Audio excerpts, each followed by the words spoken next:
धन्यवाद सर। नमो नमः।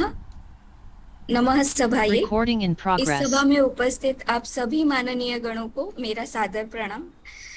सप्तार्णवाः सप्तकुलाचालाश्च सप्तर्षयो द्वीपवनानि सप्त भूराधिकृत्वा भुवनानि सप्त कुर्वन्तु सर्वे मम सुप्रभातम्।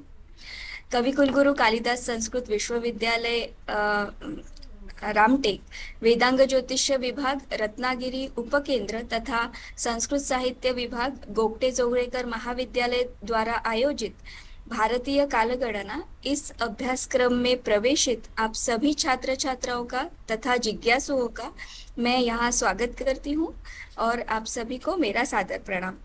रत्नागिरी उपकेंद्र के संचालक माननीय डॉक्टर मराठे सर, प्राचीन भारतीय विज्ञान एवं मानवीय शास्त्र संकाय के अधिष्ठाता माननीय प्रोफेसर पांडेय सर, वेदांग जो संस्कृत साहित्य विभाग की विभाग प्रमुखा माननीय डॉक्टर आठले महोदया, सभी आयोजकों को मेरा सादर प्रणाम। आज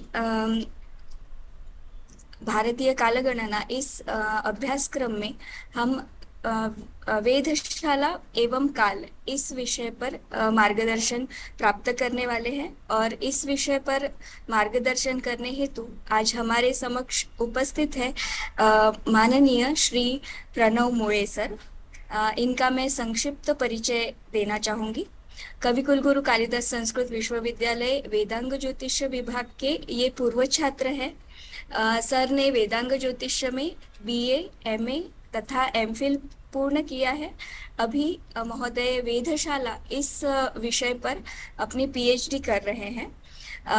डिप्लोमा इन वास्तुशास्त्र में महोदय ने गोल्ड मेडल प्राप्त किया है। शुक्ल यजुर्वेद के काण्व शाखा के संहिता पद क्रमांत का अध्ययन पूर्ण किया है तथा कुछ विशेष उपाधियां विशेष पदवी से भी ये विभूषित है। वेद विशारद, वेद विभूषण, वेदाभिज्ञ ये पदवी आपको प्राप्त है। अभी वेदांग ज्योतिष विभाग में असिस्टेंट प्रोफेसर के रूप में सर कार्यरत है। मैं महोदय से अनुरोध करती हूँ कि वेधशाला एवं काल इस विषय पर आज हमारा मार्गदर्शन करें। माननीय श्री प्रणव मुळे सर। नमस्कार। यहाँ पर उपस्थित आप सभी को मेरा नमस्कार। और मालिका मैडम ने जो मेरा परिचय कराया, अतः उनके प्रति मैं सबसे पहले धन्यवाद अर्पण करता हूँ। तथा अभी मेरे विषय पर मैं आता हूँ। मैं स्लाइड शेयर करता हूँ।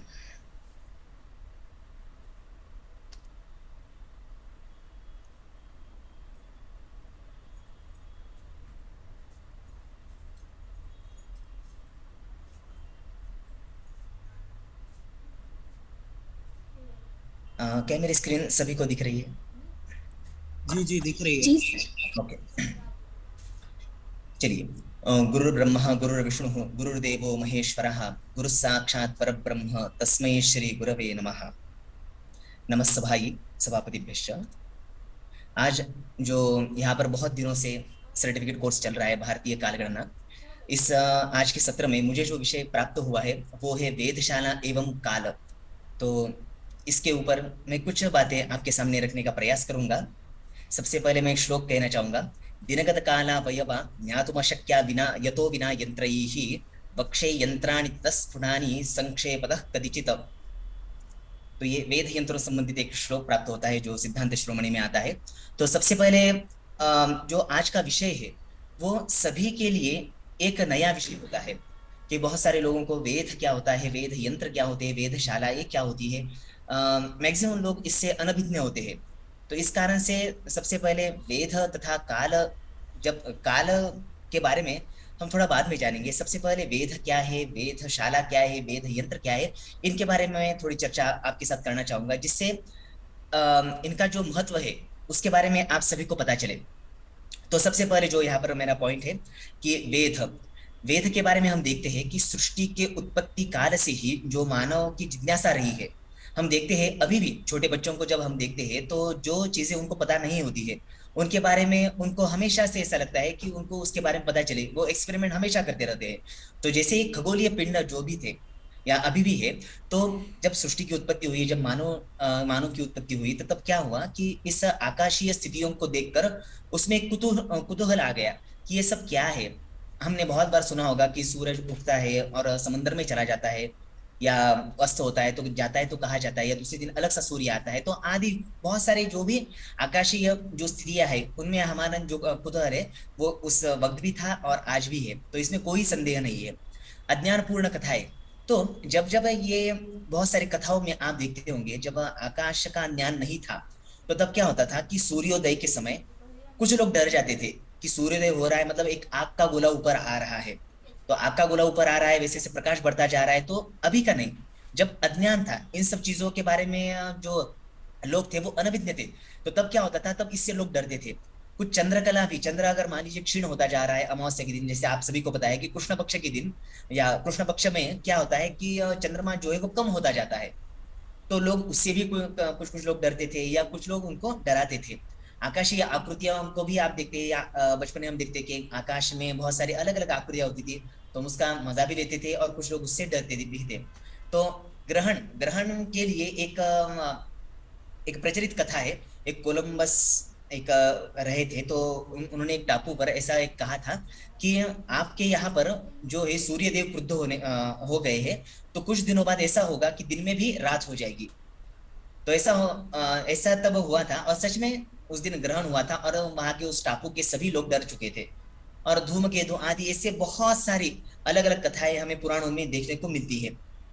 तो इसका इतना ही है कि मतलब वेद तब तब भी आकाश को देखकर लोग अलग अलग जो है वो सिद्धांत निर्माण कर रहे थे तब।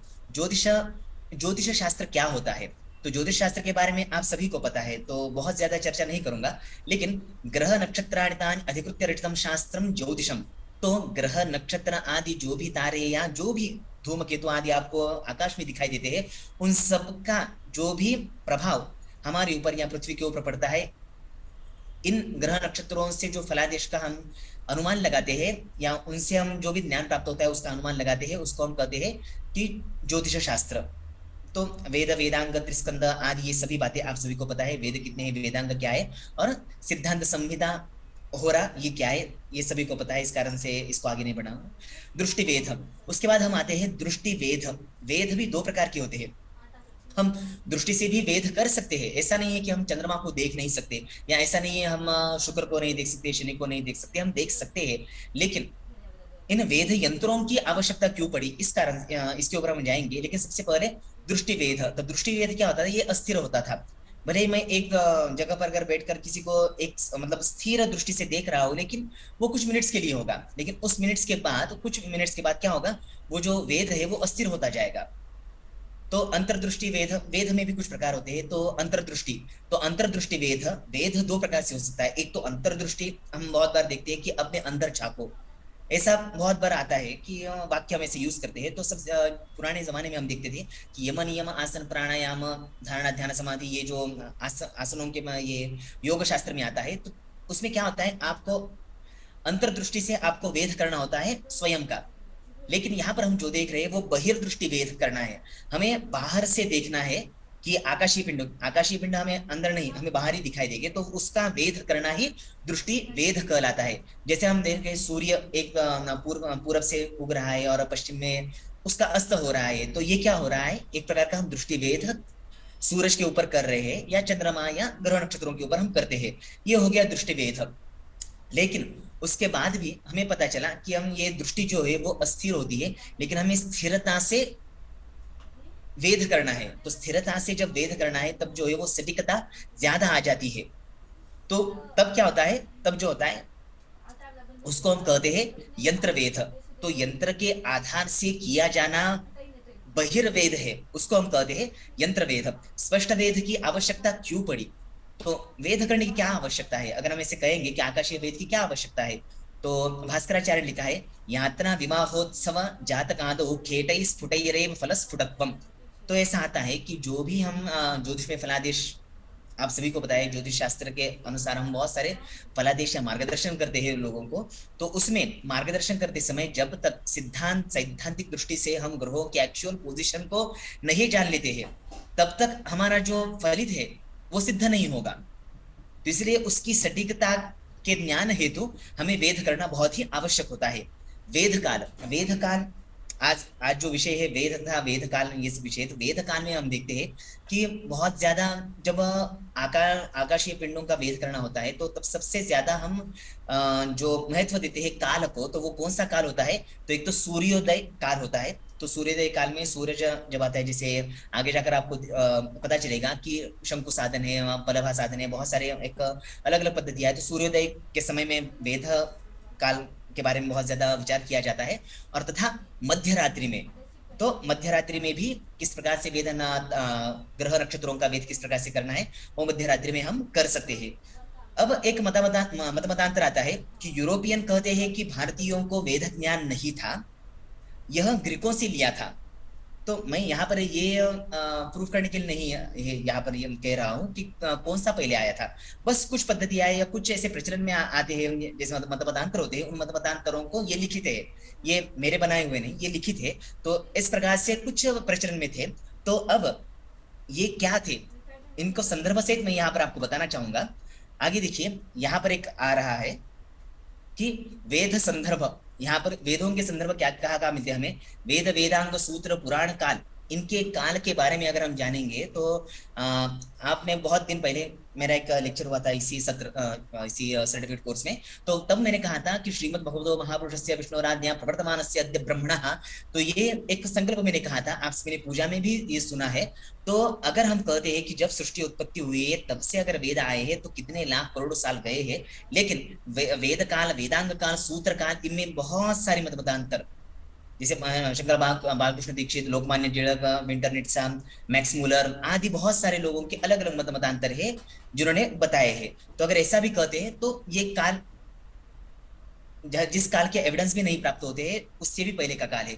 अब यहाँ पर एक सूत्र, एक मंत्र मिल रहा है ऋग्वेद में, ऋग्वेद संहिता में। इसके अर्थ के बारे में मैंने यहाँ पर नहीं दिया है, बस एक जो संदर्भ है वो प्राप्त होता है। यद्देवा यतयो यथा भुवना निपिन्वत अत्रा समुद्र आगूढ़ हमा सूर्य मजभर भरतनम, तो ये एक ऋग्वेद में मिलता है। तैत्तिरीय संहिता में भी एक मंत्र मिलता है, और भी एक मंत्र यहाँ पर दे रहा हूं मैं। यजुर्वेद में भी एक मंत्र मिलता है जो यहाँ पर दिया है। छांदोग्योपनिषद, भीष्म पर्व, महाभारत में, ब्राह्मण, आरण्यक उपनिषद आदि में भी मिलता है। जैसे इसमें अगर हम अनुमान लगाएंगे, जैसे अगर काल के लिए अनुमान लगाया, जैसे मैंने कहा कि वेद में अगर ये मिल रहा है तो इस काल के बारे में अगर हम जानेंगे तो ये कितने पहले से वेद होता आ रहा है। अगर वेदों में ये रुचाई प्राप्त होती है तो इसका मतलब क्या है कि ये बहुत हजारों, लाखों, करोड़ों वर्ष पहले से वेद होता आ रहा है।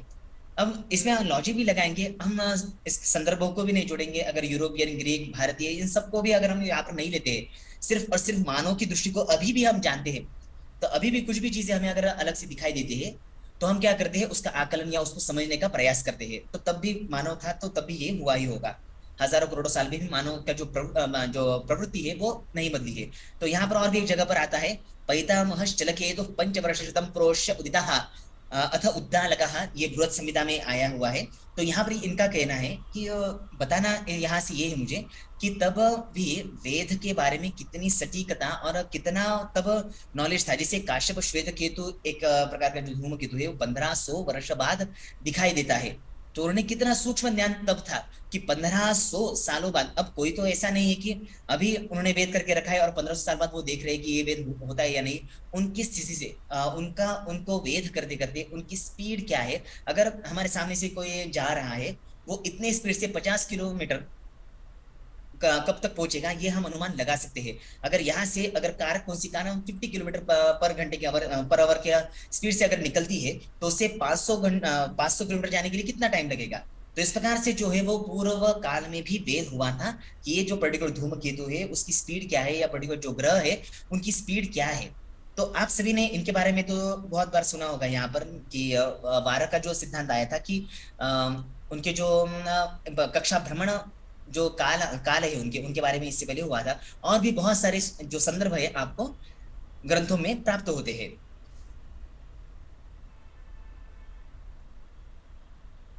हाँ, अब ये जो है ध्रुवगणितैक्य संकल्पना, एक इसके बारे में थोड़ा कहना चाहूंगा कि प्रत्यक्षम ज्योतिषम शास्त्रम। तो ज्योतिष शास्त्र के बारे में हम जानते हैं कि ये प्रत्यक्ष शास्त्र है। ये ना कि हम अपने आप से बता देते हैं कि हाँ सूरज आज शायद मेष राशि में है, ऐसा नहीं बोलते हैं। प्रत्यक्ष सूरज आज आकाश में इस नक्षत्र में है या इस राशि में है, इस अंश कला विकला में है, ये हम एग्जैक्ट बताते हैं। तो वो क्या होता है, हम वही चीज एग्जैक्ट बता सकते हैं जो प्रत्यक्ष दिखाई देती है। जैसे मैं आपको यहाँ पर बता रहा हूँ, आप यहाँ पर अनुमान नहीं लगा रहे हैं कि शायद प्रणव सर हमें बता रहे हैं, ये अनुमान नहीं, ये प्रत्यक्ष है। तो ज्योतिष भी ऐसा ही होता है। तो अभी जो संकल्पना है, बहुत सारे पंचांगों को भी आपने देखा है या बहुत सारे सैद्धांतिक ग्रंथों को भी आपने देखा है, तो उससे भी उनसे भी हम ये जान पाते हैं कि कौन सा ग्रह आज कौन कहाँ पर है। लेकिन कुछ सालों बाद या कुछ ये बात ऐसा हुआ कि एग्जैक्ट जो है वो उसमें थोड़ा बहुत डिफरेंस, बहुत ज्यादा नहीं डिफरेंस आ रहा, थोड़ा बहुत डिफरेंस आ रहा है। तो एक नई पद्धति आए, तो उस पद्धति को कहते हैं द्रुगणित ऐक्य। तो ये क्या होती है, तो एक तो गणित जो है वो बहुत प्राचीन काल से आया है। तो उसमें पंच सिद्धांत भी है ज्योतिष में, ब्रह्म ये सब ब्रह्म सौर वशिष्ठ लोमश पौलिश ये सब सिद्धांत है। तो ये तो थे, लेकिन दृष्टि वेद, तो दृष्टि से भी अब देखना प्रारंभ हो गया था कि नहीं, दृष्टि से भी हमें देखना है, और दृष्टि से गणित से भी देखेंगे, दृष्टि डालकर भी देखेंगे कि एग्जैक्ट अब दोनों का मिलन करके जो एक्चुअल स्थिति बता रहे हैं, इसको कहते हैं दुर्गणित ऐक्य। कोई प्रवचन दे रहा है या कोई भाषण दे रहा है और उसको जाकर सच में वो दे रहा है या नहीं दे रहा है, उसको जाकर देखना, तब जो कंफर्म हम हो जाता है। तो उस प्रकार से ये सिद्धांत है, सैद्धांतिक दृष्टि से हम ग्रंथों से भी उसको निकालते हैं और दृष्टि से भी निकालते हैं। इस संकल्पना को कहते हैं दुर्गणित ऐक्य। ज्योतिष में दुर्गणितीय दृष्टि सवाई जयसिंह की ही देन है, ऐसा कहते हैं कि उनकी ही देन है। लेकिन मैं आपको आगे जाकर बताऊंगा कि उनका बहुत बड़ा योगदान है, ऐसा नहीं है कि उनकी ही देन है, लेकिन उनका बहुत बड़ा योगदान है, वो हम आगे देखेंगे। दुर्गणित के साधन हेतु खगोल यंत्रों का प्रयोजन, तो ये सब यंत्र जो है इनसे हम काला माप करते हैं या और भी बहुत सारी चीजों को हम देखते हैं या उनका मापन करते हैं आकाशीय पिंडों का। तो ये सब क्या होता है कि उनका जो हेतु है, उनका प्रयोजन है, इन यंत्रों का यही प्रयोजन है। अब अनुपलब्ध वेदशालाएं, तो वेद के बारे में हमने देखा, लेकिन ये जो वेदशालाएं है, वेदशालाएं मतलब जहां पर बहुत सारे यंत्रों को रखा जाता है, उनका रख रखाव या उनकी सुरक्षा वहां पर उनको अर्पण की जाती है। तो इस प्रकार से जो भी वेद यंत्र जहां पर होते हैं, तो उनको वेदशाला। अब स्टूडेंट्स किसी शाला में जाते हैं, तो शाला में क्या होता है, बहुत सारे विद्यार्थी जो होते हैं वो एकत्र आते हैं, तो उसको हम शाला कहते हैं। तो इसी प्रकार से यहाँ पर जो भी यंत्रों के बारे में मैं बता रहा हूँ आपको, तो उनके इतिहास में भी कहीं पर तो बहुत सारे यंत्रों को जहां पर रखा जाता था वो वेदशाला है। तो इतिहास में मिलती है इसे, जैसे प्राचीन सिद्धांत ग्रंथोक्त वेद यंत्रों संबंधित वेदशालाओं का अस्तित्व न मिलना। तो ऐसा नहीं है कि जैसे 850, यहाँ पर मैं ईस्वी सन के बारे में बता रहा हूँ कि 850 के बाद से कुछ ऐसे उल्लेख प्राप्त होते हैं या कुछ एविडेंस ऐसे प्राप्त होते हैं कि तब से वेदशाला प्रचलन में आई है। तो ऐसा नहीं, उससे पहले भी वेदशालाएं हुई होंगी, बस उनका एविडेंस नहीं मिलता है। लेकिन बहुत सारे ग्रंथ है, आगे जाकर मैं उनके बारे में बताऊंगा कि सिद्धांत ग्रंथ है पंच सिद्धांतिका, उसके बाद में आर्यभटीयम, गणेश देवन्य का है सिद्धांत श्रोमणी आदि बहुत सारे ग्रंथ है। तो जिनमें यंत्रों के बारे में है, अगर यंत्रों के बारे में है अभी तक वो आया है, इसका मतलब क्या है, तभी भी यंत्रों की रचना था वेदशाला हुई होगी, लेकिन उनके एविडेंस नहीं मिलती, इस कारण से यहाँ पर ये। तो अभी आगे देखते हैं कि 850 से 929 खलीफाओं के शासनकाल में बगदाद और दमिश्क में वेदशालाओं का निर्माण हुआ था, ऐसा देखने को मिलता है। 1258 में चंगेज खां के पोते हलाकू खान ने मरेगा बगदाद में वेदशाला का निर्माण इन्होंने किया था। प्रख्यात ज्योतिषी नसीरुद्दीन ने यहाँ पर अपना वेद कार्य जारी रखा था। वेदशाला का निर्माण कोई करते थे और उनमें वेदशाला, जैसे यूनिवर्सिटी की स्थापना कोई और करता है या जो करता है वो भी पढ़ाता है, या ऐसा नहीं कि कोई बनाता है और कोई उसमें पढ़ाते हैं। तो इस प्रकार से निरीक्षण भी करने वाले अलग भी होते हैं। तो इस प्रकार से ये निरीक्षण करने वाले अलग थे। परंतु 1273 ईस्वी सन में नसीरुद्दीन की मृत्यु के बाद मरेगा की वेदशाला के कार्य का अंत हो गया। तो वहां पर क्या हुआ कि ये जो वेदशाला का अंत या वेदशाला लुप्त क्यों हो गई, या वो जो उनके अवशेष भी नहीं मिल रहे, तो ये क्यों होता है कि उनका ज्ञान बहुत सारे लोगों तक नहीं पहुंचा और वो उद्ध्वस्त कर दी गई। इस प्रकार से भी होता है। 1394 से 1449 में समरकंद में एक टीले पर उलूग बेग ने वेदशाला बनवाई। ये भी एक संदर्भ प्राप्त होता है कि इस काल में एक उलूग बेग के आचार्य ने क्या किया था, एक वेदशाला का निर्माण किया था। और उसके बाद में जो है उलूग बेग के बाद में वो जो है वो उनका अवशेष मात्र रह गए, बहुत सारी क्षति हो गई। वो भी लुप्त प्राय हो गई थी। लेकिन उनके जो एविडेंस थे या वो किस प्रकार से निर्माण हुए थे आदि जो भी बातें थे, तो समय राजा जयसिंह जो यहाँ पर मैं बता रहा हूँ, या अभी भी आप देखते हैं जंतर मंत्र बहुत सारे लोगों ने सुना होगा, तो जो भी वेधशालाएं अभी है, तो वो इन्होंने जो किसी से प्रेरणा ली है या किसी के ग्रंथ से या किसी ने कार्य किया है उसको थोड़ा फॉलो करके उसमें कुछ अनुसंधान करके जिन्होंने वेधशालाएं बनवाई, ये जो समय राज जैसे हुए थे उन्होंने उलूग वेद जो है उनके वेधशाला या वेद यंत्रों से प्रेरणा ली थी या यंत्र बनवाए थे। अब सवाई राजा जयसिंह, जैसा कि मैंने कहा कि जो दुर्गणितैक्य जो संकल्पना है या दृष्टि जो है उससे हम जो वेद करते हैं आकाशीय पिंडों का, तो उसके जनक जिनको कहा जाता है या उनको हम कहते हैं आधुनिक वेद यंत्रों के जनक इनको हम कह सकते हैं। तो ये एक प्रकार के सवाई राजा जयसिंह आधुनिक मतलब उस जमाने के लिए। और अभी भी जो है तो इनका कार्यकाल क्या रहा, बहुत ही संक्षिप्त में हम यहाँ पर उनका कार्यकाल देखेंगे। तो कार्यकाल जो है उनका 1686 ईस्वी सन से 1743 ईस्वी सन तक इनका जो कार्यकाल रहा है। 13 वर्ष की आयु में ही वे जो है आबेर राज्य की गद्दी पर इन्होंने मतलब उस गद्दी पर वो बैठे थे। ये एक अच्छे खगोलज्ञ भी थे, ज्योतिर्विद भी थे, ज्योतिर्पिंडों को जानने की जिज्ञासा इनमें बहुत ज्यादा थी। इन्होंने अपने पूरा आयुष्य जो है, पूरा जीवन जो है वो वेद पिंडों के वेद में बिता दिया था। और भी जयपुर नगरी निर्माण करता और भी बहुत सारे कृत्य उन्होंने उनके जीवन में किए थे। तत्काल में प्रचलित वेद ज्ञान समस्या का निरीक्षण उन्होंने इन वेद यंत्रों की जो निर्मित है वो क्यों की, उससे पहले वेद यंत्र थे वो नष्ट हो गए थे, तो इन्होंने ऐसा क्यों किया, तो इन्होंने इसलिए ऐसा किया था। उन्होंने देखा क्योंकि जिस चीजें हमारी जिज्ञासा होती है उसमें अगर कहीं पर कुछ त्रुटियां होती है तो जिसकी जिज्ञासा और जो उसमें नॉलेजेबल पर्सन होता है उसको वो पता चल जाता है। जैसे मैं यहाँ पर आपको बता रहा हूँ, तो अगर मेरा बोलने में कुछ गलतियां हो रही है या कुछ भी हो रहा है तो वो जान पाएगा जिसको ऑलरेडी इनके बारे में पता है। तो कोई भी किसी को अगर एनालाइज करता है तो उस प्रकार से इनको ये पता चला कि उस समय में European, Greek, Mughal, Hindu, Christian और भी बहुत सारे संप्रदाय या बहुत सारे अलग अलग देशों में वेद कार्य चल रहे थे। लेकिन तब उन वेद से जो गणित निकालते थे या जो पोजीशन बताते थे ग्रहों की, तो उनमें क्या होता था कुछ कलात्मक या कुछ अंशात्मक जो है वो डिफरेंस आता रहता था। तो मतलब एग्जाम पूरा एग्जैक्ट पोजीशन जो है वो नहीं बता पा रहे थे कोई। तो इस प्रकार से उनको लगा कि ऐसा नहीं है कि एक बूंद पानी अगर वेस्ट हो गया तो बहुत बड़ा पहाड़ थोड़ी टूटेगा, ऐसा बहुत सारे लोग कहते हैं, लेकिन ऐसा नहीं है। एक एक अगर कला विकला भी अगर गलत होता जाता है गणित, तो आगे जाकर बहुत सालों में ये बहुत ज्यादा गलत हो जाएगा। तो इस कारण से उनको ये लगा कि ये बहुत बड़ी समस्या होती जा रही है, अगर आगे भी ऐसा ही चला तो जो है वो फलादेश में भी बहुत सारी त्रुटियां आएगी। इस कारण से उन्होंने इस समस्या के ऊपर अध्ययन किया। नूतन वेद यंत्रों को बनवाने का उद्देश्य यही था कि द्रुक तुल्यता की प्राप्ति की दृष्टि से भी वो दिखे और ग्रंथों से भी मिले। तो इस प्रकार से एक एंशियंट और आधुनिक इन दोनों का संगम होकर एक सटीक जो है पोजीशन लोगों के सामने रखना है और उसके बाद में फलादेश के आगे बढ़ना है। जयपुर के महाराजा समाई जयसिंह ने अब समस्या हो गई, उन्होंने उसका एनालाइज भी किया। उन्होंने उसके बाद में जयपुर के महाराजा सवाई जयसिंह ने मुख्य रूप से पंडित जगन्नाथ सम्राट के मार्गदर्शन में तथा अन्य अनेक देशों तथा संप्रदायों के खगोलज्ञों के मार्गदर्शन में भारत देश के 5 सांस्कृतिक महानगरों में वेधशालाओं का निर्माण किया। तो ये खुद ही स्वयं ही ये बहुत बड़े गणितज्ञ थे और बहुत बड़े खगोलज्ञ थे, लेकिन तभी भी इन्होंने क्या किया कि पूरे भारत में जितने भी ज्योतिषी थे उस समय में या खगोलज्ञ थे, तो उनको आह्वान किया। और जो देश विदेश में भी लोग थे, विद्वान थे, उनको भी आह्वान करके मीटिंग करके उसके बाद में इन सबको मिलाकर एक जैसे प्रोजेक्ट हम करते हैं, तो उस प्रकार से इनका ये एक प्रोजेक्ट रहा। जो उसके बाद में उन्होंने क्या किया, तो 5 जगहों पर सांस्कृतिक महानगरों पर उन्होंने वेधशालाओं का निर्माण किया। तो वेधशालाओं का निर्माण किया उन्होंने, तो वो कहाँ कहाँ पर है, जैसे मैंने अनुपलब्ध वेधशालाओं के बारे में आपको बताया है। अब यहाँ पर हम देख रहे हैं कि उपलब्ध वेधशालाएं कहाँ कहाँ पर है।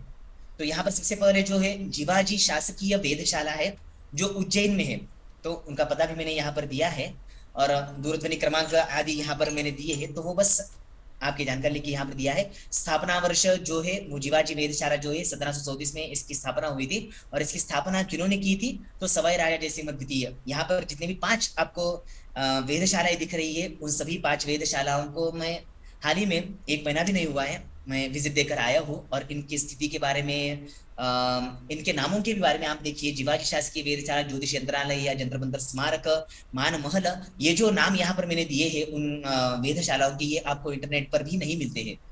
तो इनका एक्चुअल जो नाम है वो इस प्रकार से है, जिवाजी शासकीय वेधशाला और ज्योतिष यंत्रालय, जंतर मंतर, इन सभी को जंतर यंत्र के नाम से ही जानते हैं। अगर आप इंटरनेट पर डालेंगे जंतर मंतर उज्जैन जंतर मंतर, जयपुर जंतर मंतर, दिल्ली जंतर मंतर आदि, इस प्रकार से, तो इनके बारे में यहाँ पर आप इसको देख सकते हैं। जंतर मंतर जो मथुरा में है उसके बारे में इतना ही कहना चाहूंगा, उसका पता यहाँ पर तो मैंने दिया है, लेकिन दूरध्वनि क्रमांक नहीं है, क्योंकि अभी वो नष्ट कर दी जा चुकी है। उनके उसके बारे में अभी अवशेष भी नहीं मिलते हैं। आप कितना भी ढूंढिए उनके अवशेष अभी भी आपको वहां पर कुछ भी नहीं मिलेगा। कंस टीले के ऊपर वहां पर मथुरा में है कंस टीला, कंस का जो किला है वहां पर, तो वहां पर भी कुछ भी नहीं मिलता है। तो जैसे ये जो इसकी निर्मित हुई थी 1738 से 1850 तक, कहा जाता है कि 1850 तक इसको उद्ध्वस्त कर दिया था। इसका नामो निशान भी अभी नहीं रहा है। सवाई राजा के सफलता पूर्वक, तो उन्होंने जो भी वहां पर कार्य किए थे, वेद किया था, वेद से उन्होंने देखा कि सटीकता से हमें पता चल रहा है कि ग्रह नक्षत्र की पोजीशन क्या है, उनसे जो भी हम साधन कर रहे थे, जो भी गणितीय प्रक्रिया या पंचांग की निर्मिति कर रहे थे, तो सभी अभी सटीकता से बैठ रहे हैं। मतलब जो भी करेक्शन रहे थे वेद में थे, वो सभी अभी पूरे हो चुके हैं। ये जब यूरोपियन कंट्री में या अन्य देशों में पता चला तो क्या हुआ, तो वहां पर भी इस प्रकार की वेधशाला या वेद यंत्र बनाना प्रारंभ हो गया। तो जीर्णोद्धार था, इसकी आवश्यकता, तो ठीक है, वेधशालाएं बनी है सभी चीजों के लिए। कुछ चीजें बनती है तो उनको रिनोवेशन टाइम टाइम पर करना पड़ता है, या नहीं तो वो चीजें खराब हो जाती है। तो इस कारण से क्या हुआ कि आगे जाकर ये जो वेधशालाएं है कि मिट्टी चूना आदि इससे बनी थी, तो इस कारण से क्या हुआ, उनको पता चला कि ये जो है वेधशाला, इनका रिनोवेशन करना पड़ेगा। तो आगे जाकर सवाई राजा जो माधोजी सिंह और सवाई राजा प्रताप सिंह जी होकर गए थे, तो उन्होंने इनके जो जीर्णोद्धार का कार्य इन्होंने किया था। अब कभी कभी प्रश्न ये आ सकता है कि जीर्णोद्धार चूना मिट्टी आदि से बने हैं, तो इनको अगर हम पीतल तांबे से अगर बनाते हैं तो वो नहीं आते, तो ऐसा नहीं है, उन्होंने वो भी ट्राई किए थे। जयपुर के वेधशाला में अगर आप जाएंगे तो वहां पर आपको पीतल के छोटे छोटे यंत्र देखने को मिलेंगे। पीतल के जो यंत्र है या किसी भी धातु के यंत्र है, बहुत बड़े स्वरूप में हम उसको नहीं बना सकते हैं, लेकिन छोटे स्वरूप में उन्होंने बनाया था। लेकिन छोटे स्वरूप में बनाने से क्या होगा, ज्यादा धूप उनके ऊपर गिर रही थी, इस कारण से क्या होगा, उनके जो अंशांकन किए थे वो पूरे फैलने लगे थे, तो उससे क्या हुआ था, तो वो वेध करने योग्य नहीं रहे। तो इस प्रकार से ये जो है बहुत सारे संशोधन वहां पर चले, जिस प्रकार से आज रिसर्च चले थे, तो उसी प्रकार से उस समय में बहुत ज्यादा रिसर्च चले थे। उस समय तो ये जो प्रोजेक्ट था देश विदेश के विद्वानों के बीच चला था। तो अभी नवीन वेधशालाएं, ठीक है, ये तो प्राचीन वेधशालाएं जो 1700 के जमाने में बनी थी, लेकिन अभी के जमाने में जो नूतन वेधशालाएं जिनको आप कह सकते हैं, तो ये यहाँ पर है बराहमीर खगोलीय वेधशाला, एक डोंगला बोलकर एक गांव है, मध्य प्रदेश में आता है।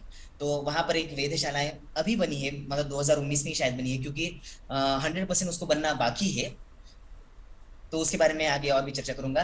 महामहोपाध्याय पंडित सुधाकर द्विवेदी वेधशाला, इन्होंने 4 जगहों पर वेधशाला बनाई थी।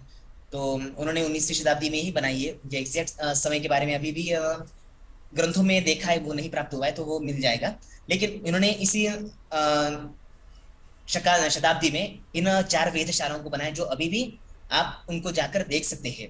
तो इस प्रकार से ये वेधशालाएं वहां पर बनी है। तो जैसे ये जो 7वें नंबर की वेधशाला है, ये आपको गलता गेट जो जयपुर है वहां पर मिलेगी। ये जो दूसरी 8वीं वेधशाला आपको यहाँ पर दिखाई दे रही है, श्री लाल बहादुर शास्त्री राष्ट्रीय संस्कृत विद्यापीठ जो संस्कृत यूनिवर्सिटी है, वहां पर आपको ये मिल जाएगा। जो 9वां है वहां पर संपूर्णानंद संस्कृत विश्वविद्यालय बनारस में आपको देखने को मिल जाएगा। और पंडित सुधाकर द्विवेदी वेधशाला जो गुरुकुल कारडी विश्वविद्यालय में है, वो आपको हरिद्वार में देखने को मिलेगा। तो उपलब्ध प्रस्तर वेद यंत्र, अब वेद यंत्रों के बारे में हम जानेंगे कि कौन से वेद यंत्र आज भी हम उनको देख सकते हैं। तो ऐसे कौन से यंत्र है कि शंकु यंत्र है, जो आप भी ये जो भी बेसिस मैंने आपको बताए हैं, उन सब में ये सभी यंत्र तो आप नहीं देख पाएंगे, लेकिन ये अभी भी अगर कोई देखना चाहेंगे तो अभी भी इन 5 जगहों में से या इन 10 जगहों में से कहीं पर भी आप जाएंगे तो इनके बारे में आपको ज्ञान प्राप्त हो जाएगा या प्रत्यक्ष दर्शन हो जाएगा। तो इस प्रकार से जो उपलब्ध वेद यंत्र है, जो भारत में उपलब्ध प्रस्तर वेद यंत्र है, वेद यंत्र हम दो प्रकार के बोल सकते हैं। वेद यंत्र, प्रस्तर वेद यंत्र, मतलब जो चूना, मिट्टी, सीमेंट आदि से बने हुए हैं उनको प्रस्तर वेद यंत्र बोलते हैं। और दूरबीन, जैसे आप कहेंगे कि ये उपलब्ध प्रस्तर वेद यंत्र तो मैं यहाँ पर कह रहा हूँ, लेकिन यहाँ पर कहीं पर भी मैंने दूरबीन का नहीं दिखाया है। तो दूरबीन इसलिए नहीं दिखाई क्योंकि दूरबीन प्रस्तर वेद यंत्रों में नहीं आती है, वो किसी धातु से या किसी प्लास्टिक से या किसी और अन्य चीजों से, लेकिन वो सीमेंट, चूना, मिट्टी आदि से वो नहीं बनी हुई होती है। इस कारण से वो प्रस्तर वेद यंत्रों में नहीं आती है। तो ये जो प्रस्तर वेद यंत्र, यहाँ पर आप देख सकते हो उनके नामों को कि शंकु यंत्र, सम्राट यंत्र, यंत्रराज, द्वादश राशि वलय यंत्र, कपाली यंत्र, क्रांति वृत्त यंत्र, षष्ठांश यंत्र, जयप्रकाश यंत्र, राम यंत्र, दिगंश यंत्र, नाड़ी वलय यंत्र, पलभा यंत्र, मिश्र यंत्र और धी यंत्र, ये सब आपको वहां पर उन वेदशालाओं में देखने को मिलेंगे। इनके बारे में थोड़ा हम जानेंगे आगे जाकर। अब यहाँ पर देखिए धूप घटिका यंत्र, तो ये धूप घटिका यंत्र इस लिस्ट में नहीं था, लेकिन इस लिस्ट में जो नाड़ी वलय यंत्र आपको दिखाई दे रहा है, यहाँ पर जहां पर मैं एरो दिखा रहा हूं, तो यहाँ पर नाड़ी वलय यंत्र है। तो इस नाड़ी वलय यंत्र के ऊपर ये धूप घटी यंत्र होता है। तो ये आगे चित्र में भी स्पष्ट होगा। इसको धूप घटिका यंत्र या इसको पलभा यंत्र भी कहते हैं। अब इसका निर्माण किस प्रकार से होता है या इससे हम समय ज्ञान किस प्रकार से कर सकते हैं, तो कुछ ही यंत्रों के बारे में मैं यहाँ पर आपको बताना चाहूंगा, क्योंकि हर यंत्र के बारे में जानना है या उसके बारे में आपको सूक्ष्मता से जानना है, तो एक एक यंत्र के लिए कम से कम उनका साधारण परिचय कराने के लिए हमें 1 घंटा कम से कम लगेगा। तो हमें समय की कमी की वजह से हम यहाँ पर बस संक्षिप्त में इनके बारे में देखेंगे।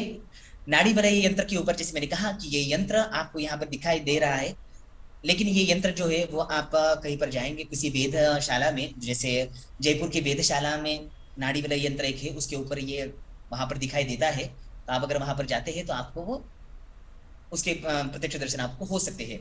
तो दक्षिणोत्तर शंकु का मुख होता है। तो यहाँ पर आप देख रहे हैं इसकी जो ऐसा खड़ा है वो, तो वो कहाँ पर खड़ा है, तो दक्षिणोत्तर, क्योंकि पूरब और पश्चिम, पूरब से अगर वो आता है तो इसका मतलब क्या है कि कहीं एक साइड पर छाया, उसकी छाया गिर रही है, और जब पश्चिम में सूरज चला जाता है तो किसी और उसकी छाया जा रही है। तो इस कारण से इसकी रचना इस प्रकार से होती है, जो उसका मुख होता है वो दक्षिणोत्तर मुख होता है, और बाकी ये जो आंकड़े हैं वो पूर्व पश्चिम की ओर होते हैं। दक्षिणोत्तर शंकु का मुख यहाँ पे देखा। प्रमाण समय, इससे हमें काल का कौन सी काल का ज्ञान होता है, तो इससे आप देखिए जो काल के बारे में यहाँ पर बता रहा हूँ। छाव के बारे में मैं यहाँ पर कहना चाहूंगा कि हम सभी लोग, ऐसा नहीं है कि वेद यंत्रों से ही 100% लोग वेद करते थे। हाँ, वेद यंत्रों से आप सटीकता को प्राप्त कर सकते हैं, लेकिन वेद यंत्रों के बिना भी आप वेद करते थे। पुराने जमाने में देखिए जब घड़ी निकली भी थी, लेकिन तभी भी बहुत सारे जगहों पर आप देखिए घड़ी उपलब्ध नहीं थी। जैसे मेरा खुद का भी कहूंगा तो मैं गुरुकुल में पढ़ा हूँ, तो गुरुकुल में मैंने देखा था, तो वहां पर घड़ी पूरे स्कूल में इतना 10-15 एकड़ जमीन इसमें एक ही घड़ी थी। तो हर बार तो घड़ी के आगे नहीं जाते थे, लेकिन हम जहां पर भी बैठते थे वहां पर हम देखते थे। कभी भी स्कूल में सभी लोग गए हैं तो घंटी बजती है, तो हमें उत्सुकता होती है कब घंटी बजती है और कब हम पढ़ाई बंद करते हैं। तो उसी प्रकार से हमारे मन में भी था। तो हम क्या करते थे कि बचपन में एक दीवार थी, तो जो सूरज था, सूरज की जो छाव थी, छाव और प्रकाश जहां पर हम देखते थे, तो 5 कब बजते हैं। तो उस प्रकार से हम भी एक प्रकार का वेद करते थे। आप में से बहुत सारे लोग जो बुजुर्ग है, या बुजुर्ग भी नहीं, मैं भी अभी भी कहा रही हूँ, लेकिन तभी भी आप में से बहुत सारे लोगों ने ये देखा होगा कि जब घड़ी नहीं होती थी तब हम वेद करते थे। मतलब धूप से हम आज भी वेद करते हैं। जब भी सूरज पूरा सिर के ऊपर आ जाता है हम बोलते हैं कि दोपहर का समय हो चुका है, शायद 12 बजे, क्योंकि हमारी जो छाव है खुद की वो यहाँ वहां नहीं, पूरा बहुत ही छोटी हमारे ही नीचे होती है। तो इस कारण से भी हम एक प्रकार के वेदज्ञ हम भी रहते थे। तो इस प्रकार से प्रमाण समय के बारे में यहाँ पर बोल रहा हूँ कि प्रमाण समय, हर देश का एक प्रमाण समय होता है। प्रमाण समय के बारे में हमें बहुत ज्यादा नहीं ये करना है कि जैसे हम देखते हैं कि आगे जाकर मैंने कहा कि जामनगर गुजरात 70° जिसका रेखांश है, और नागालैंड का 95 रेखांश है, इसके ऊपर भारत देश है। तो यहाँ पर हम देखते हैं कि पूरा जो है ये तो डिग्री में दिखाई दे रहा है, 25 डिग्री यहाँ पर अंतर है। लेकिन ये जो है कि पूरे भारत में अगर हम देखेंगे तो 1 तास 40 मिनट का डिफरेंस आ जाता है। तो 1 तास 40 मिनट का डिफरेंस आ जाता है। तो नागपुर में ये समय हुआ है, औरंगाबाद में ये समय हुआ है, मध्य प्रदेश में ये समय हुआ है, दिल्ली में ये समय हुआ है, या कलकत्ता में ये समय हुआ है, ये नहीं होता है। हम क्या करते हैं, एक प्रमाण समय जान लेते हैं। इन पूरे इसमें 70 से लेकर 95 से इनके जो बीच का हम निकालते हैं, तो उसको क्या जो प्रमाण इसको कहते हैं कि 82 अंश और 30 कला, उसका हम एक मध्य मान निकाल लिए, या मध्य जो है वो अंश कला विकला हम निकाल लिए। तो वहां पर क्या हुआ, वहां से हमने क्या किया कि पूरे भारत में ये लागू हो जाएगा। सिर्फ भारत के लिए नहीं है, हर देशों में, बहुत सारे देशों में अलग अलग टाइम जोन होते हैं, अलग अलग आपने देखा है कि भारत का 5:30 जो है प्लस होता है। तो यही होता है कि ये प्रमाण वेल होता है। कि इसको मैं प्रमाण समय के बारे में क्यों बता रहा हूँ, क्यों, क्योंकि ये जो धूप घटी यंत्र आप यहाँ पर देख रहे हैं, इस धूप घटी यंत्र से हमें ये पता चलता है कि कितने बजे है, लेकिन कितने बजे है ये हमें पता चलता है उस समय, सॉरी, उस जगह पर, उस पर्टिकुलर प्लेस पर कितने बजे है। जरूरी नहीं है कि अभी जो है 5:06 हुए हैं, कि दिल्ली में भी 5:06 हुए हैं, या औरंगाबाद में भी 5:06, या आसाम में 5:06। आप में से लोग कहेंगे नहीं ऐसा थोड़ी है, स्टैंडर्ड टाइम में वहां पर भी सेम वही है। तो वो बनाया हुआ है हमारे सहायता के लिए, या हमारे जो जो व्यवहार है वो अच्छे से चले इस कारण से। लेकिन एक्चुअल जब हम देखेंगे धूप घटी यंत्र, अगर मान लीजिए नागपुर में कौन सा धूप घटी यंत्र है और आसाम में अगर कौन सा धूप घटी यंत्र है, तो यहाँ से अगर हम इस धूप घटी यंत्र से अगर समय देख रहे हैं, तो वो समय हमें नागपुर का ही मिलेगा, हमें स्टैंडर्ड टाइम नहीं मिलेगा, नहीं हमें किसी और जगह का स्टैंडर्ड, किसी और जगह का लोकल टाइम मिलेगा। तो ये जो धूप घटी है ये क्या करती है, उस लोकल टाइम को दर्शाती है। आपको वहां पर क्या करना पड़ता है, आपको कुछ संस्कार दिए हुए होते हैं वहां पर, जिसको हम कहते हैं रेखांतर संस्कार। तो औरंगाबाद से नागपुर, या नागपुर से दिल्ली, दिल्ली से हैदराबाद, या हैदराबाद से ये, तो कितने मिनट का डिफरेंस वहां पर आता है। तो ये एक साधन होता है जो सिद्धांत ज्योतिष में आ जाता है। तो उन सब के बारे में हम बहुत ज्यादा यहाँ पर अभी चर्चा नहीं करेंगे, या शायद हो चुकी होंगी चर्चा। तो जितने अंश कला विकला ऐसे डिफरेंसेस बढ़ते जाते हैं, उतने प्लस करने हैं या माइनस करने हैं, इन सब का अलग अलग साधन होता है। कौन से शहर से कौन से शहर में टाइम जो है वो पहले जाएगा, या कौन से शहर में उस शहर के बाद में वहां पर टाइम होगा, कौन सी घड़ी 10 मिनट पहले। अब अगर मान लीजिए नागपुर में अभी 5:06 हुए, तो कहीं पर लोकल टाइम 5 ही बजा होगा। जैसे हम इसके अमेरिका का देखते हैं कि अभी जो टाइम है अमेरिका में भी सेम वही टाइम है क्या, नहीं है। तो इस प्रकार से हमें कुछ साधन या कुछ ऐसे करना पड़ता है। धूप घड़ी यंत्र वहां पर भी आप अगर उसका निर्माण करते हैं, तो वहां पर भी आपको टाइम दिखाएगी, लेकिन वो वहां का टाइम होगा। इस धूप घड़ी यंत्र का जो है दिनमान और रात्रिमान भी जिस प्रकार से घटता है, ऐसा नहीं है कि हम देख रहे हैं 12 घंटे का दिन है, तो ये जो धूप घड़ी यंत्र है तो वो 12 घंटे अच्छे से काम कर देगा, ऐसा नहीं है। दिनमान जो है वो बढ़ता भी है और दिनमान जो है वो घटता भी है। इस कारण से वहां पर दिनमान अगर घटता है तो सूरज का जल्दी आना, सूरज का जल्दी जाना, ऐसा भी होता है। तो तब जो है तब भी कुछ उसमें करेक्शंस होते हैं। उन करेक्शंस अगर आप उन वेधशालाओं में जाकर देखेंगे, तो वहां पर आपको एक चार्ट में दिए हुए होते हैं कौन से महीने में साइन, जो हमारे महीने होते हैं कि आपको साइन जो मेष संक्रमण, मकर संक्रमण आदि, इससे भी आपको दिखाई देते हैं। या जिनको मेष संक्रमण आदि बातें नहीं पता होती है, तो जनवरी में आपको कितना प्लस करना है, कितना माइनस करना है इस घड़ी में, तो ये सब वहां पर दिया हुआ होता है। तो उससे आपको पता चलता है। क्योंकि अभी अगर इस घड़ी में आपको यहाँ पर दिखाई दे रहा है कि 3 बजने को है, यहाँ पर दिखाई दे रहा है इस घड़ी में जो मैं दिखा रहा हूँ यहाँ पर स्लाइड में, तो यहाँ पर 3 बज रहे हैं। लेकिन सबसे पहले मुझे जानना पड़ेगा कि जून महीना चल रहा है, जुलाई महीना चल रहा है, या मार्च महीना चल रहा है, या दिसंबर महीना चल रहा है। उसके अनुसार वहां पर नीचे कुछ तालिका दी हुई होगी, आपको वहां पर संख्या करना है और आपको एग्जैक्ट टाइम पता चल जाएगा। ऐसा ही नहीं है, ये सिर्फ बता नहीं रहा हूं, आप वहां अगर जाएंगे तो वहां पर भी आप इसका परीक्षण कर सकते हैं। ये सटीकता से बैठते हैं। जयपुर में भी जाएंगे, वहां पर बहुत सारे मार्गदर्शक होते हैं, तो वो आपको प्रूफ करके दिखाते हैं कि वहां जो आगे जाकर मैं सम्राट यंत्र के बारे में बताऊंगा, तो किस प्रकार से वो समय ये करती है। तो इस प्रकार से ये धूपघटी का यंत्र हमें देखने को मिलता है। अब आगे देखते हैं हम शंकु यंत्र। तो शंकु यंत्र के भी बारे में अगर हम देखना चाहेंगे, तो यहाँ पर इसकी निर्माण पद्धति के बारे में, तो ये समतल भूमि में होता है। तो समतल भूमि किस प्रकार से देखनी है, ये सारे बातें वास्तुशास्त्र में आती है, तो उसके बारे में चर्चा नहीं करेंगे। शंकु का इतिहास, शंकु जो है वो सिर्फ और सिर्फ अभी आपको देखने को नहीं मिलेगा। शंकु जो है प्राचीन काल से भी शंकु के बारे में जो संदर्भ है हमें वैदिक काल में वेदों में भी प्राप्त होते हैं।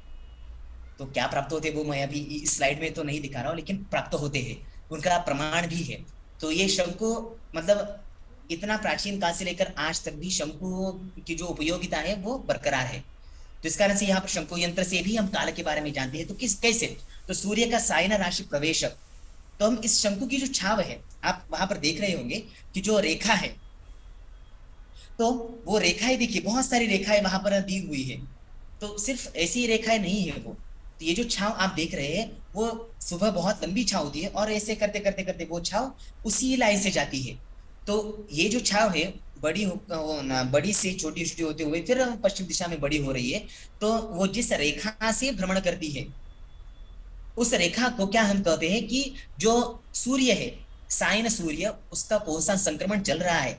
आपको पंचांग देखने की जरूरत नहीं है, आपको ये जानने की जरूरत नहीं है कि अभी कौन सा ये चल रहा है, कि कौन सा सौरमान से महीना चल रहा है, ये देखने की जरूरत नहीं है। या अभी जो सूर्य है वो कौन से अंश में चल रहा है, ये भी अगर इसको और भी सूक्ष्मता से देखेंगे तो ये भी पता चल सकता है। तो यहाँ पर कुछ नाम तो नहीं दिए हैं, लेकिन यहाँ पर देखिए कर्क की, उसके बाद मेष, कर्क, तुला, मकर आदि जो है उनके जो है वहां पर रेखांकन किए हुए हैं। तो उस छाव से एक तो आप प्रभा साधन और भी बहुत सारे, जैसे दिग्देशकान के बारे में भी एक बार माननीय पांडे सर ने आप सभी को बताए थे, तो वहां पर भी शंकु के बारे में आप इन सभी चीजों को देख सकते थे। तो यहाँ पर जैसे दिनमान का विचार भी हम कर सकते हैं कि अभी जो है, अब जैसे यहाँ पर आप देख रहे हैं तो वहां पर देखिए जो आपको दिखाई दे रही है वो छाव, वो कर्क से आगे बढ़ चुकी है। तो कर्क से आगे बढ़ चुकी है तो यहाँ पर 6 या 7 ही है, तो इसका मतलब तुला राशि को वो दिखा रहा है। तो वहां पर अगर दिखा रहा है तो तुला राशि कब आएगी, तो कर्कायन जब प्रारंभ होता है, तो कर्कायन कब प्रारंभ होता है, जुलाई महीने में, और तुला आरंभ जब होता है तो वो सितंबर महीने में। तो इसका मतलब क्या है कि तब सितंबर महीना था। तो सिर्फ और सिर्फ इस यंत्र को देखकर ही मैं बता पा रहा हूँ, ये फोटो कब लिया है ये मुझे नहीं पता है, लेकिन तभी भी बता पा रहा हूँ कि सितंबर महीने में लिया था। और सितंबर महीने में क्या रहता है, जो दिन होता है वो छोटा होता है, सबसे छोटा दिन होता है। तो इस प्रकार से ये हमें दिखाई, सॉरी सबसे छोटा नहीं दिन होता है, विषुवत दिन हम कहते हैं। सितंबर में विषुवत दिन होते हैं और दिसंबर महीना में सबसे छोटा दिन हो जाता है। तो वहां पर क्या है, जो दिनमान है वो एक समान हो जाते हैं विषुवत दिन। जैसे 23 सायन, अगर हम देखेंगे सायन दृष्टि से, तो 23 सितंबर जो है वो दिनमान जो है वो समान होते हैं। और जो कर्कारंभ, तुलारंभ, मकरारंभ आदि से भी अलग अलग गणनाएं है कि 23 सितंबर क्या होता है, 14 से 18 जो होता है निरयन, जो सूरज प्रवेश करता है, आदि बहुत सारी बातें होती है। तो इससे भी हमें पता चल रहा है, जैसे मैं इस फोटो से आपको बता पा रहा हूँ कि सितंबर महीने का चित्र है, तो तब जो है दिनमान एक समान जैसा था, तो मतलब दिन और रात्रि तब एक समान जैसी थी। तो इस प्रकार से हम काल का अनुमान लगा सकते थे, या अभी भी लगा सकते हैं। उसके बाद में एक यंत्र के बारे में बहुत ज्यादा नहीं, समय की कमी की वजह से सम्राट यंत्र के बारे में हम बहुत संक्षिप्त में जानेंगे कि सम्राट यंत्र को अगर आप वहां जाकर देखेंगे तो ये इतना बड़ा यंत्र है, इस यंत्र से बड़ा और कोई यंत्र नहीं है पूरे भारत में। तो जो प्रस्तर वेद यंत्रों के बारे में बोल रहा हूँ, ऐसा यंत्र नहीं है। इसमें भी लघु बृहत ऐसे यंत्र होते हैं। इसको ये बृहत यंत्र है जयपुर में, और जयपुर में ही उस वेदशाला में एक लघु भी यंत्र है, और अन्य जगहों पर भी लघु लघु यंत्र, लघु सम्राट यंत्र आपको देखने को मिलते हैं। इसकी त्रिज्या जो आपको यहाँ पर दिखाई दे रहे हैं, एक सीढ़ी आपको दिखाई दे रही है, और उसके बाजू में आपको ऐसा अर्धचंद्र वृत्त एक आकार दिख रहा है, तो वो उसकी त्रिज्या होती है। तो उसका भी एक साधन होता है, वो किस प्रकार से बननी है, कितनी बननी है, कैसी बननी है। ये जितना बड़ा होता है उतना ये सटीक समय बताता है और उतने सेकंड के बारे में बताता है। जितना बड़ा होगा उतना, ये जो जयपुर का यंत्र है वो इतना बड़ा है, बहुत ज्यादा बड़ा है, इस कारण से वो 2 सेकंड्स तक हमें समय बता सकता है। तो इस प्रकार से वहां पर समय ज्ञान होता है। समय ज्ञान के लिए एएम पीएम आदि जो है, एएम मतलब सुबह 6 बजे से 12 बजे तक, रात 12 बजे से यहाँ पर रही 6 घंटे का ही यहाँ पर समय ज्ञान देगा, क्योंकि ये आपको सूर्य के अनुसार अगर आप देखेंगे तो, हाँ रात्रि में भी देख सकते हैं, रात्रि के लिए आपको स्पेशल नॉलेज होना चाहिए।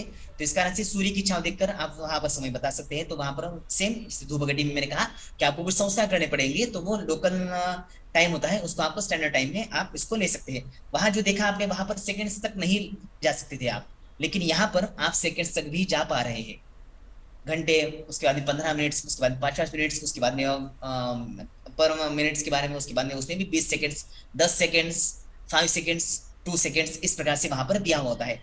मध्याह्न में छाया, यहाँ पर भी सेम वैसे है, जब छाया किसी भी त्रिज्या के ऊपर, जो यहाँ पर चंद्राकार, अर्धचंद्राकार आकृति है, वहां पर कहीं पर भी नहीं गिरती है, तब हम जान पाएंगे वहां पर मध्याह्न समय हो चुका है। ध्रुव विचार, तो यहाँ पर ध्रुव के बारे में हम देखेंगे कि जो सीढ़ियां यहाँ पर आपको देख रही है, सीधा जाएंगे तो वहां पर नीचे आप आंख लगाएंगे तो आपको ध्रुव दिखाई देगा। तो वहां पर ध्रुव भी उसी इसमें क्यों दिखाई दे रहा है, क्योंकि जयपुर के जो भी अक्षांश होते हैं उन अक्षांशों के अनुसार ही उसका जो टेढ़ापन है वो उस अक्षांशों के ऊपर है। ऐसा नहीं कि वहां पर जैसा टेढ़ापन है सभी जगहों पर अगर वैसे ही टेढ़ापन उसको यंत्र को देंगे तो हमें दिखाई देगा, ऐसा नहीं है। जहां पर हमें ये यंत्र निर्माण करना है उस जगह के जितने भी अक्षांश है उसके अनुसार ही उस यंत्र का जो झुकाव है या उस यंत्र का जो उन्नत भाग है वो उस प्रकार से होता है। ध्रुव ज्ञान ये हो गया। क्रांति ज्ञान, इससे हमें क्रांति ज्ञान भी होता है कि उत्तर क्रांति है या दक्षिण क्रांति है, ग्रह नक्षत्रों का क्या है, ये सभी बातें उससे हमें पता चलती है। वेद के बारे में बहुत ज्यादा चर्चा करेंगे तो बहुत ज्यादा समय, तो इसके बारे में हम चर्चा नहीं करेंगे। और भी थोड़े यंत्रों के बारे में आपको बताना चाहूंगा कि राशि वलय यंत्र, इन राशि वलय यंत्रों से आप 12 राशियों के बारे में देख सकते हैं कि कौन सी राशि कब उदित हो रही है। एक साधन होता है, उन साधनों के बारे में आप बहुत सारे ग्रंथ अगर आप पढ़ेंगे तो उन ग्रंथों में दिया होता है कि आप कौन से समय में, साल में, कौन से दिन, कौन से समय, कौन से मिनट्स में आपको उस यंत्र के जो नीचे दिए हुए है वहां पर आपको आंख लगानी है, जिससे आपको पर्टिकुलर एक ग्रह, एक तारा या जिसका भी आपको साधन करना है, वेद करना है, तो वो वहां से अगर आपको दिख जाते तो वो क्लियर हो जाता है कि वो उस राशि में उस दिन है। ये वहां पर आज भी प्रूफ कर सकते हैं आप। तो इस प्रकार से ये यंत्र देखिए, 12 राशियों की यंत्र सेम डायरेक्शन में ऊपर या नीचे नहीं हुए हैं। हर किसी के जो है डिग्री कम ज्यादा वहां पर की हुई है। तो इस प्रकार से ये द्वादश राशि वलय ये यंत्र होते हैं, ये सिर्फ और सिर्फ आपको जयपुर को देखने को मिलेंगे। उसके बाद में नाड़ी वलय यंत्र, जैसा कि मैंने कहा कि धूप घटी यंत्र है, धूप घटिका जो यंत्र है वो आपको नाड़ी वलय यंत्र के ऊपर दिखाई देगी। तो ये यहाँ पर देखिए मैंने वहां पर एक एरो भी दिखाया है, ये धूप घटिका यंत्र आपको सेम वहां पर दिखाई दे रहा है। और ये जो बड़ा दिखाई दे रहा है यहाँ पर, ये नाड़ी वलय यंत्र होता है। इससे भी आपको क्रांति के बारे में आपको पता चलता है। ये 6 महीना यहाँ ऐसे ऐसे भाग है इसके, 6 महीना ये भाग काम करेगा तो 6 महीना ये भाग करेगा। अब कौन सा भाग किस समय में कौन से इसमें काम करेगा, ये बहुत बड़ा सिद्धांत है। तो इसके बारे में भी ये 6 महीने काम करते हैं। उसके बाद में क्रांति वृत्त यंत्र भी आता है। तो क्रांति वृत्त यंत्र से आपको क्रांति के बारे में पता चलेगा। ये जो है एक प्रकार के चूंटे के जैसा है, चंचू यंत्र जैसा। तो इसको भी हम घुमा सकते हैं, मतलब जैसे जो वेद करने के लिए आते हैं सबको वो परमिशन नहीं होती है, तो उसको घुमा कर दशम भाव किस प्रकार से लाते हैं आदि बहुत सारे एक प्रकार के 4 भावों को ये दर्शाता है। तो इनमें भी अंशांकन खुदे हुए रहते हैं कि किस प्रकार से हमें आकाशीय पिंडों को साधन करना है और उनको हमें क्लियर करना पड़ता है। उसके बाद में आता है भित्ति यंत्र। भित्ति यंत्र 2 प्रकार के होते हैं, ये ऊपर है वो भी एक भित्ति यंत्र है और नीचे ये भी एक भित्ति यंत्र है। उनको ऊपर जो दिखाई दे रहा है उसको एक ही शंकु है, उस शंकु से 180 डिग्री वहां पर दिए हुए, तो उससे हम वेध कर सकते हैं। और दूसरी जगह पर 2 प्रकार के शंकु है, 90 डिग्री 90 डिग्री, इस प्रकार से उससे भी हम बहुत सारे अलग अलग पिंडों के बारे में ज्ञान प्राप्त कर सकते हैं। चक्र यंत्र ये भी एक प्रकार का यंत्र है, ये भी एक अक्षांश उस स्थान के जो भी है उसके अनुसार झुका हुआ है, एक डिजाइन के लिए वहां पर उसको झुकाया हुआ नहीं है। दिगंश यंत्र ये यंत्र होता है, इससे आपको बहुत सारे अलग अलग दिशाओं का ज्ञान होता है, मतलब सॉरी 4 दिशाओं का ज्ञान होता है, लेकिन सटीकता के लिए। जैसे आपको पता है कि अगर हम कहेंगे कि सूरज पूरब से उगता है या पूरब से सनराइज होता है, तो हमें पता चलता है कि हमेशा 100% मतलब एग्जैक्ट पूर्व से ही सूर्योदय नहीं होता है। 23 डिग्री दक्षिण की ओर, 23 डिग्री उत्तर की ओर, इस प्रकार से ये जो है सूर्य जो है वो जाता रहता है। तो ये जो यंत्र है एग्जैक्ट पूर्व दिशा कौन सी है, एग्जैक्ट पूर्व दक्षिण पश्चिम उत्तर या अन्य जो उपदिशाएं होती है उनका साधन करने के लिए इस यंत्र की निर्मित हुई थी और ये यंत्र उस कारण से आज भी यूज में आता है। उसके बाद यंत्रराज। यंत्रराज ये यंत्र ऐसा है, आपको यहाँ पर इतना क्लियरली नहीं दिखाई देगा, लेकिन जैसे वहां पर अगर आप जाएंगे तो ये सबसे बड़ा, इसको यंत्रराज इसलिए कहा है क्योंकि इसमें सभी जैसे कुछ ऐप्स है, आप देखते हैं कि उन ऐप्स में आप पृथ्वी के नीचे भी देखेंगे, ऐसे ऐसे देखेंगे, तो जिस डायरेक्शन में आप लेकर जाएंगे उस डायरेक्शन में आपको पता चलेगा कि कौन सा नक्षत्र उस डायरेक्शन में है। तो ये यंत्रराज भी वैसा ही है, आप उस यंत्र को घुमा सकते हैं या उससे जो वेद है उस वेद को एक नलिका वहां पर लगाते हैं, उस नलिका से आपको पता चल सकता है कि पर्टिकुलर कौन से समय में कौन सा नक्षत्र हमें जो दिख रहा है उस नलिका से, वो जो नक्षत्र है वो कौन सा है, वो इस यंत्र से पता चलता है। और इस यंत्र के साइड में भी एक फलक यंत्र है जिसमें ये लिखा जाता है कि इस डायरेक्शन में, इस अंश कला विकला में हमें ये नक्षत्र इस समय में दिखाई दिया था। तो ये इसलिए इसको यंत्रराज कहते हैं कि ये पूरे आकाश का एक प्रकार का मैप है। तो इससे पता चलता है हमें काल के बारे में तथा नक्षत्रों की पोजीशन के बारे में। उसके बाद में उपलब्ध प्रसर वेद यंत्रों संबंधित ग्रंथों तथा ग्रंथाचार्यों का परिचय मैं यहाँ पर करवाना चाहूंगा कि जिस किसी को लगता है कि नहीं इनके बारे में हमें जानना चाहिए तो ये सब ग्रंथों की थोड़े थोड़े ग्रंथों की, बहुत ज्यादा ग्रंथों की लिस्ट नहीं, यहाँ पर इतने सारे आचार्य है, इनके कुछ ग्रंथ है। अनंत दैवज्ञ, मुनीश्वर कमलाकर, डॉक्टर मेघनाथ सहाय, प्रोफेसर एस चंद्रशेखर आदि बहुत सारे विद्वानों ने अलग अलग ग्रंथों की निर्मित की है। अनुपलब्ध वेद यंत्र, जो वेद यंत्र मैंने कहा कि जो सिद्धांत शिरोमणि, सूर्य सिद्धांत, आर्यभटीयम, लल्ला आदि, शिष्यति वृद्धितम, सिद्धांत शेखरम, ब्राह्मस्फुट सिद्धांत आदि ग्रंथों में हमें प्राप्त होते हैं। तो वो यंत्र अभी तो आपको देखने को नहीं मिलेंगे, लेकिन ये यंत्र अभी भी ग्रंथों में हमें मिल सकती है। तो उन यंत्रों के नाम, जैसे शंकु यंत्र, मैंने कहा कि वेदों में भी शंकु यंत्र का उल्लेख प्राप्त होता है, तो तब से लेकर आज भी शंकु यंत्र का उल्लेख आपको अनुपलब्ध में नहीं आएगा, ये लब्ध और दोनों में आ जाएगा। ये घटी यंत्र, धूप घटी, धूप घटी गोल यंत्र, घटिका यंत्र, घटी यंत्र अभी आपको बहुत ज्यादा जगहों पर नहीं देखने को मिलता है, थोड़े जगहों पर आपको देखने को मिलेगा, लेकिन कुछ यंत्र है जो ग्रंथ में दिखाई देते, लेकिन यहाँ अभी देखने को नहीं है। धूप घटी गोल यंत्र, घटिका यंत्र, स्वयं वह यंत्र, फलक यंत्र, यष्टि यंत्र, सर्वतो भद्र यंत्र, ध्रुव भ्रम यंत्र, प्रतोद यंत्र, नाड़ी वलय यंत्र, जो पुराने जमाने में कुछ उसकी पद्धति अलग थी, उस पद्धति के अनुसार बना हुआ यंत्र नहीं देखने को मिलता है। चक्र यंत्र, यष्टि यंत्र और भी अन्य यंत्र भी होते हैं जो अभी अनुपलब्ध है, अभी आपको देखने को वो नहीं मिलते हैं। अनुपलब्ध प्रस्तर वेद संबंधित जो भी ग्रंथ है, कुछ ग्रंथ जिन ग्रंथों में आपको ग्रंथों में ही सिर्फ उल्लेख मिलेगा, प्रत्यक्ष में नहीं, तो ऐसे ग्रंथ है सिद्धांत श्रोमणी, आप देख सकते हैं सिद्धांत सुंदरम, सूर्य सिद्धांत, आर्यभटीयम, शिष्यदेववृद्धम, सिद्धांत शेखर, ब्राह्मण सिद्धांत और परामीराचार्य, गणेश देवज्ञ, अनंत देवज्ञ आदि बहुत सारे आचार्यों ने अनेक ग्रंथ लिखे हैं जिसमें वेद यंत्रों के बारे में हमें ज्ञान प्राप्त होता है। प्रसर वेद यंत्रों का सत्य स्थिति, तो अभी जैसे मेरा एक अनुभव रहा है कि इतना प्राचीन ज्ञान है या इनके बारे में आज भी हम देखते हैं, तो पंचांगों की निर्मित इन यंत्रों से की जाती है। आज भी वहां पर जाते हैं तो पंचांग आपको उस यंत्रशाला के आपको दिखाई देते हैं या वो पब्लिश भी करते रहते हैं। तो इसका मतलब क्या है कि वो आज भी, अगर हम प्रश्न ऐसे करेंगे कि ये तो 1700 के जमाने में बने थे, तो अभी भी ये इनकी प्रासंगिकता है या सिर्फ और सिर्फ ये एक म्यूजियम में जैसे रखे हैं वैसे ही है क्या? ऐसा नहीं है। आज भी अगर उनके उपयोग से अगर पंचांगों की निर्मित हो रही है और उन पंचांगों के अनुसार हम हमारे जो धार्मिक कृत्य है या हमारा जो सैद्धांतिक विषयों को हम अगर कर रहे हैं और उनसे फरादिश कर रहे हैं, इसका मतलब क्या है, उनकी आज भी जो प्रासंगिकता है ये प्रूफ हो जाती है। तो जो मैंने भी वहां जाकर प्रयास किया कि वहां जाकर मैं खुद देखूंगा, प्रत्यक्ष देखूंगा कि सच में इनकी प्रासंगिकता है या नहीं है, क्या है। तो उनके बारे में थोड़ा आपके साथ चर्चा करना चाहूंगा, 5 मिनट चर्चा करना चाहूंगा कि जीवाजी शासकीय वेधशाला जो उज्जैन में मैंने कहा था, तो वहां जाकर मैंने देखा कि वहां की जो यंत्र है सभी के सभी सक्षम है। यहाँ पर सबसे पहले मैं ये कहना चाहूंगा कि यहाँ पर मुझे मेरा जो मोटिव है किसी को ब्लेम करना या किसी को ये करना, ये मेरा मोटिव नहीं है। बस मेरा ये कहना है कि ये जो नॉलेज है, इस नॉलेज को हमारे ऋषि मुनियों ने या उन्होंने आज भी उसका जतन करके अगर रखा है, आज भी वो है, तो वो जो धरोहर है हमारी, उनका नॉलेज हमें आना चाहिए और आगे भी इनके ऊपर हमें क्या करना चाहिए, ये सब बातों को हमें ध्यान में रखना चाहिए।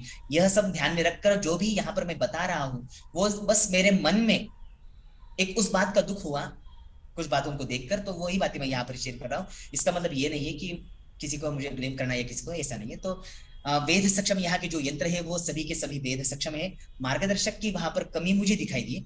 वहां पर है अच्छे अच्छे विद्वान भी लोग, ऐसा नहीं है कि वहां पर विद्वान नहीं, बहुत सारे विद्वान भी लोग हैं, लेकिन वहां पर जो मार्गदर्शन, या शायद जिस दिन मैं गया था उस दिन जो मार्गदर्शन वहां पर दे रहे थे, तो थोड़ा इतना अच्छा नहीं था, या ऐसा भी हो सकता है कि लोगों को उतना अवेयरनेस नहीं रहता है, तो मार्गदर्शक भी है वो थोड़ा ऊपर ऊपर से बता देते, तो इस प्रकार से और वहां से पंचांग निर्मित होती है। तो ऐसा लगा कि वहां पर अच्छे अच्छे मार्गदर्शक आने चाहिए और मार्गदर्शक भी वहां पर बढ़ेंगे जब लोग वहां पर जाना बढ़ जाएगा। तो इस प्रकार से ज्योतिष यंत्रालय जो जंतर मंत्र जयपुर में देखा है मैंने, तो वहां पर सबसे अच्छी जो स्थिति वेद यंत्रों की आज भी दिखाई देती है वो जयपुर में दिखाई देती है। वहां पर जो है वेद यंत्र जो है वो सभी के सभी सक्षम स्थिति में है। आज भी वहां पर सभी यंत्रों से हम वेद अच्छे से कर सकते हैं। दर्शकों की वहां पर प्रचुरता है, एक से बढ़कर एक मार्गदर्शक वहां पर है। इवन उनके चर्चा भी चलती है कि कौन से अक्षांश में कौन से देश आते हैं, कौन सी जगह आती है, कौन से रेखांश में क्या है, उनके वाद विवाद भी वहां पर चलते हैं, जैसे मेरे सामने हो रहे थे। तो इसका मतलब क्या है, वो वाद विवाद मतलब वो एक पता चल रहा था कि उनका नॉलेज है वहां पर और वो एक दूसरे को बता रहे थे, तो इस प्रकार से वहां पर मुझे देखने को मिला। और वहां पर भी पंचांग की विधि होती है। जंतर मंत्र स्मारक जो दिल्ली का मैंने देखा है, वहां पर मुझे जो है वेद के लिए वो जो यंत्र है वो अक्षम दिखे, जिनसे वेद होना थोड़ा थोड़ा नहीं मुश्किल लगा। वहां के जो अधीक्षक है एक लवकुश सोनी बोलकर उनका नाम है, तो वो प्रयास कर रहे हैं। जितना भी मैं यहाँ पर बोल रहा हूँ, इन सभी के जो अधीक्षक है वो प्रयास कर रहे हैं कि उन वेधशालाओं का जतन कैसे करें, उनका संरक्षण कैसे करें और संवर्धन कैसे करें। लेकिन तभी भी जो अभी की स्थिति है उनके बारे में बता रहा हूँ कि अभी के लिए तो अक्षम है, लेकिन उसका रिन्यूएशन भी चल रहा था। अभी जब मैं गया था, मार्गदर्शन वहां पर नहीं मिल रहे हैं, जो जिसकी मुझे कमी लगी, तो वो वहां पर होने चाहिए। और यंत्रों पर बहुत सारे लोगों का ये बहुत ही मतलब एक गंदी आदत होती है कि कोई भी धरोहर दिख जाता है तो वहां पर कुछ सिंबल्स लिख देते हैं। तो ये यहाँ पर हमें दिखाई दिया, तो वो बहुत ही गलत लगता है कि वहां पर कुछ ना कुछ लिखाई देते हैं कि मैं यहाँ पर आया था या मेरा ऐसी ऐसी स्टोरी है, ऐसे ऐसे वहां पर कुछ यंत्रों के ऊपर दिखाई दिए, तो वो नहीं करना चाहिए। क्योंकि इनका नॉलेज जैसे बढ़ेगा, अवेयरनेस जैसा बढ़ेगा, तो ये सब ऑटोमेटिकली कम हो जाएगा। जंतर मंत्र मथुरा जो मैंने कहा कि उनके अवशेष भी अभी नहीं मिल रहे हैं। वहां पर कुछ टुकड़े मिलते हैं कि किसी चीज के टुकड़े वहां पर किए, लेकिन मैंने बहुत देखने का प्रयास किया, लेकिन कोई भी टुकड़ा मुझे ऐसा नहीं दिखा कि वो वेद यंत्र का ही होगा। मतलब इतने बारीक बारीक वहां पर हम जो अवशेष मुझे प्राप्त हुए थे। तो इस प्रकार से जो मथुरा की वेधशाला है वो तो 100% पूरी की पूरी नष्ट हो चुकी है। मानमहल जंतर मंत्र जो बनारस में बना हुआ है, वहां पर भी मार्गदर्शक नहीं है, लेकिन वेधशाला जो है वो बहुत ही अच्छी सिचुएशन में है। अभी भी वहां पर वेद चलता है, और थोड़े कुछ यंत्र है जो क्षतिग्रस्त हुए हैं, वो आगे जाकर रिनोवेशन उनका होने से वो और भी अच्छे हो जाएंगे। वराहमिहिर खगोलीय वेधशाला जो डोंगला में मैंने देखा है, भी ये प्राइवेट वेधशाला है, तो उसमें वेधशाला अच्छी बनी हुई है। जो कंस्ट्रक्शन है वो 100% तो नहीं अच्छा बना है, लेकिन बन जाएगा। कोरोना की वजह से उन्होंने, जितना मुझे वहां पर इंफॉर्मेशन मिली, कि कोरोना की वजह से वहां पर आना जाना लोगों का नहीं हुआ, इस कारण से वहां पर पैसों की कमी की वजह से वहां पर ये हुआ।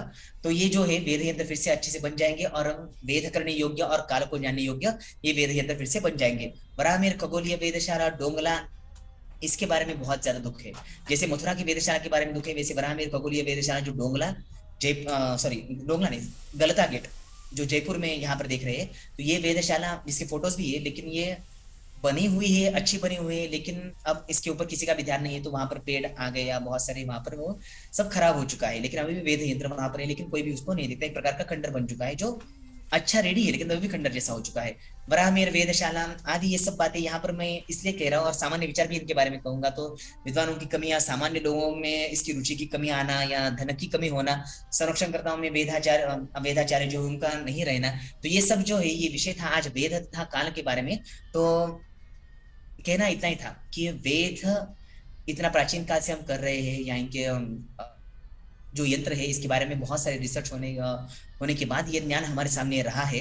लेकिन उसके बाद में हम जो एक काल के बारे में, ठीक है घड़ी आ चुकी है, कंपास आ चुका है, ये सारी बातें आधुनिक आ चुकी है, लेकिन तभी भी प्राकृतिक जो भी पद्धतियां होती है उनको हमेशा अलग रखना चाहिए, और अप्राकृतिक जो पद्धतियां होती है उनको अलग रखना चाहिए। तो इस कारण से इनका संरक्षण का संवर्धन भी होना चाहिए, और अलग प्रकार से हमें कालों के बारे में ज्ञान प्राप्त होना चाहिए। तो इस कारण से आज का शायद मुझे लगता है कि ये विषय उसी कारण से था कि काला ये तस्में नमः आदि जो भी बातें यहाँ पर बहुत दिनों से चल रही थी, तो आज मुझे ऐसा लगता है कि ये कुछ अलग बातें आपको देखने को मिली है कि काल इस प्रकार से भी, जो काल का मेजरमेंट है वो इस प्रकार से प्राचीन काल में या वैदिक काल से भी हुआ करता था। ये बातें मैंने आपको यहाँ पर बताने का प्रयास किया।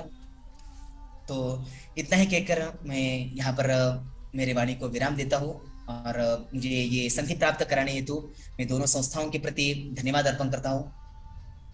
जय हिंद, जय महाराष्ट्र, जय संस्कृतम, जय भारतम।